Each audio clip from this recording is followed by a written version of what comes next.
प्रवक्ता हैं। दीपक जी, आप ही की पार्टी की इज्जत और आपके हाईकमांड की भी इज्जत दांव पर है इस इलाके में। वैसे बीजेपी ने मजबूत घेर रखा है आपको इस इलाके में, डिफिकल्टी आई? नहीं, कहीं कोई डिफिकल्टी नहीं विजय जी। देखिए, भारतीय जनता पार्टी जो है वो इंडिया गठबंधन, इंडिया ब्लॉक के कहीं ना कहीं स्ट्रेटजी से जो है हैरान परेशान और घबराई हुई है। वो अपने काम नहीं बता पा रही लोगों के बीच में कि 10 साल से हमारी केंद्र में सरकार थी, 10 साल में हमने कौन सी योजनाएं नहीं लेकर के आए, हमने जो वादे किए तो उन वादों को हमने पूरा किया नहीं किया, महंगाई को हमने कंट्रोल किया है नहीं किया, बेरोजगारों को हमने रोजगार दिया नहीं दिया।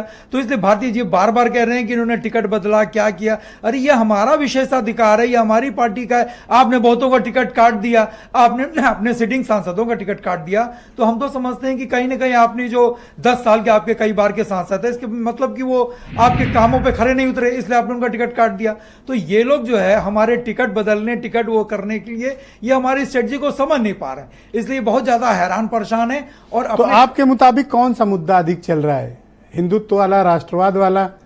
देखिए, आज बेरोजगारी चल रही है, शिक्षा चल रही है, महंगाई चल रही, क्या चल रहा है? हम लोग जो विजय जी लोगों के बीच में जा रहे हैं, लोगों को ये डर और भय है, क्योंकि इनके बहुत से सांसद, जिन्हें अनंत कुमार हेगड़े साहब ने कहा कि हमको 2/3 बहुमत ले आओ, 400 पार करा दो, हम संविधान बदल देंगे।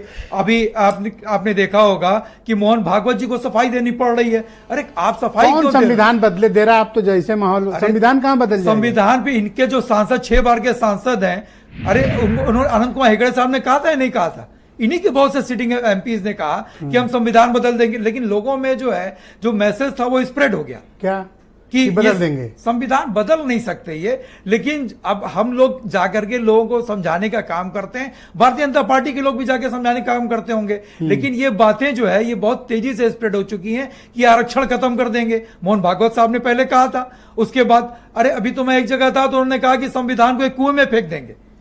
और अभी जैसा कि हमारे कांग्रेस पार्टी के प्रवक्ता सुरेंद्र राजपूत जी ने कहा, नस दबाने वाला बयान दे रहे हो आप। नहीं, हम बिल्कुल नस दबाने वाली बात नहीं कर रहे हैं। आज की तारीख में चुनाव देश बचाने का है, हिंदुस्तान बचाने का है, संविधान बचाने का है। भैया, घर की सीट बचाने का भी चुनाव है। घर के 3 लोग हैं साथ में इसी इलाके में। नहीं, 3 तो देखिए, 3 नहीं, हम 10 सीटों पे लड़ रहे हैं। जो थर्ड फेज के चुनाव है, हम 10 जैसे 3 सीट घर वाली बात कर रहा हूँ। घर, पूरा घर हमारा है। उत्तर प्रदेश हमारा परिवार है, उत्तर प्रदेश हमारा घर है। उत्तर प्रदेश का एक विधानसभा जो प्रत्याशी लड़ रहे हैं हमारे घर के हैं, हमारे परिवार के हैं।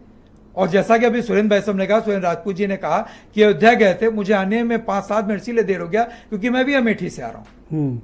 अच्छा, ये महाराणा प्रताप की मूर्ति वाला विवाद क्या है? आप लोग क्यों ऐसा काम किए? बिल्कुल आपको इल्जाम लगाने का मौका मिला? बिल्कुल गलत क्या, है। उस पे क्यों चढ़े आप लोग? उसको म्यूट करके बिल्कुल गलत है। लोग महाराणा प्रताप जी की, समाजवादी पार्टी ने सदैव महाराणा प्रताप जी की जयंती पे छुट्टी डिक्लेयर की थी। ये भारतीय जनता पार्टी के लोग हैं, इनसे पूछिए कि उन्होंने इस छुट्टी को निरस्त किया नहीं किया।